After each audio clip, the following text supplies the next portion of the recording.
Hello everyone, welcome back to our channel. So வாங்க கொஸ்டினோட சொல்யூஷன்ஸை பார்க்கலாம்.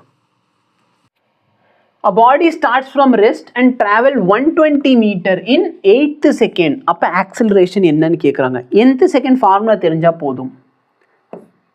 120 meter initial velocity 0. So s is equal to u plus a by 2 into 2n minus 1. So u ஓட value 0. a ஓட value கேட்குறாங்க. a by 2 into 2n minus 1.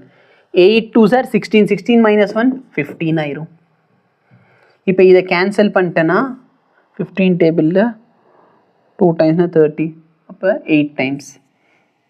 அப்போ ஆக்சலரேஷனோட value எனக்கு 16 metre per second square கிடைக்கிது. புரியுதா? So ரொம்ப simple, நீங்கள் complicate பண்ண வேண்டாம். காம்ப்ளிகேட் பண்ணோன்னா பண்ணலாம். ஓகே, எப்படி சார் காம்ப்ளிகேட் பண்ணுறது அப்படின்னா, distance travel in 8 second. 8 second travel பண்ணுற distance எவ்வளோ?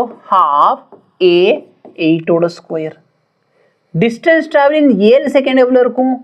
half a 7 ஓட ஸ்கொயர். அதாவது 8 செகண்டில் நான் ட்ராவல் பண்ணுற டிஸ்டன்ஸ் இவ்வளோ, 7 செகண்டில் நான் ட்ராவல் பண்ண டிஸ்டன்ஸ் இவ்வளோ.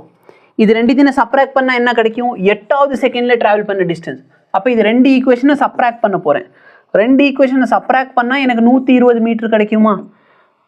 இஸ் ஈக்குவல் டு ஹாஃப் ஏவை காமன் எடுத்துக்கோ, ஜியாக போட்டிருக்கேன், ஏ தான் போட்டிருக்கேன். Okay, 8 square minus 7 square. அப்போ ஏ பை 2 இன்ட்டு 8 ஸ்கொயர் என்ன 64, இல்லைன்னா ஏ ப்ளஸ் பி இன்ட்டு ஏ மைனஸ் பி போடு, எப்படியாச்சும் ஒன்று சால்வ் பண்ணி கொண்டோ எனக்கு ஆன்சர் 15 கிடைக்கும்யா. ஸோ 64லேருந்து 49 போயிடுச்சுன்னா 15 தான் கிடைக்கிது. இதோட வேல்யூ 120. இதுக்கு மேலே சிம்பிளிஃபை பண்ணிக்கோங்க. ஓகே, பட் டேரெக்டாக இந்த ஃபார்முலா யூஸ் பண்ண ஆன்சர் கிடைக்கும்.